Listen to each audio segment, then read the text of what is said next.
study about that how the Britishers, what kind of strategies had been followed by the Britishers to create the market for their own goods, to create the market for their own goods, अपनी चीज़ों के लिए market बनाना, अपने goods के लिए एक ना अच्छा सा मार्केट क्रिएट कर देना।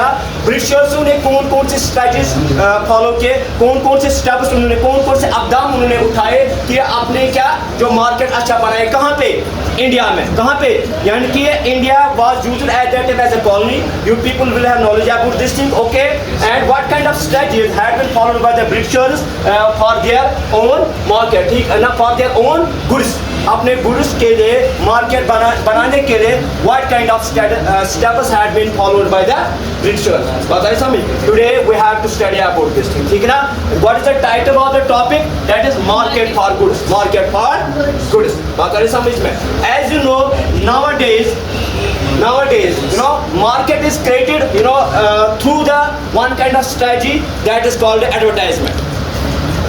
Advertisement is a process, it's a way through which we attract to the that means consumers towards the product.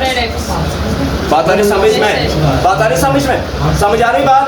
यानी कि advertisement is a way, advertisement ऐसी वे होती है जिसके जरिए से हम क्या करते हैं, हम करते हैं माय डियर अपने प्रोडक्ट्स के लिए मार्केट क्रिएट करने की कोशिश करते हैं। बात आ रही समझ में? किससे? एडवर्टाइजमेंट। बात आ रही समझ में? ये ऐसी वे है जिसके जरिए से मार्केट क्रिएट किया जाता है। किन के लिए? प्रोडक्ट्स के लिए। ये यूज करते हैं एडवर्टाइजमेंट हर एक कंपनी। बात आ रही समझ में? बात आ रही समझ में?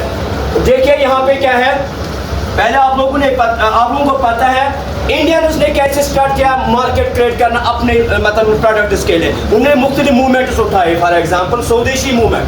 What was that movement? That was the movement which boycotted the foreign goods, particularly the foreign clothes, बात आ रही समझ में? Under the Swadeshi movement, this step was taken that we must boycott the foreign clothes and we must wear those clothes which are being produced by our own country या by our own industries. बात आ रही समझ में? समझ आ रही बात? देखिए अब हम देखेंगे ब्रिटिशर्स ने कौन कौन से स्टेप्स उठाए, ब्रिटिशर्स ने कौन कौन से स्ट्रेटजीज अपनाए, ब्रिटिशर्स ने कौन कौन से इक़दाम उठाए, कौन कौन से स्टेप्स उन्होंने उठाए। पहला उन्होंने किया माय डियर एडवर्टाइजमेंट। क्या किया?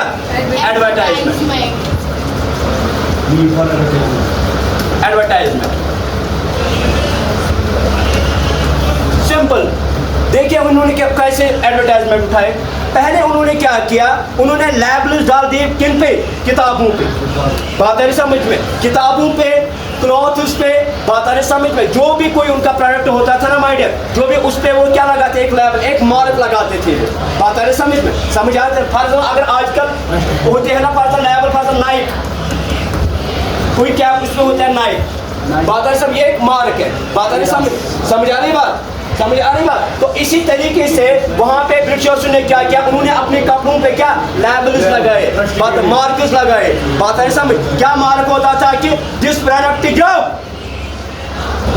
Product was created by the manufacturers. These lines were being written on the product that this product was being produced by the manufacturer industry, है ना, मैनचेस्टर इंडस्ट्री। बात आ रही समझ में? ये प्रोडक्ट किसने क्रिएट कर दिया? ये मैनचेस्टर ने क्या क्रिएट कर दिया। When people were seeing those markers on the products, they were buying the things quickly. बात आ रही समझ में? समझ आ रही बात? तो वहाँ पे marks on the products were used.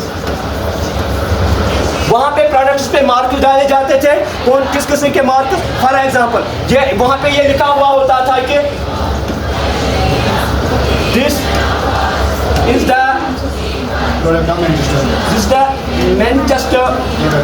Manchester product.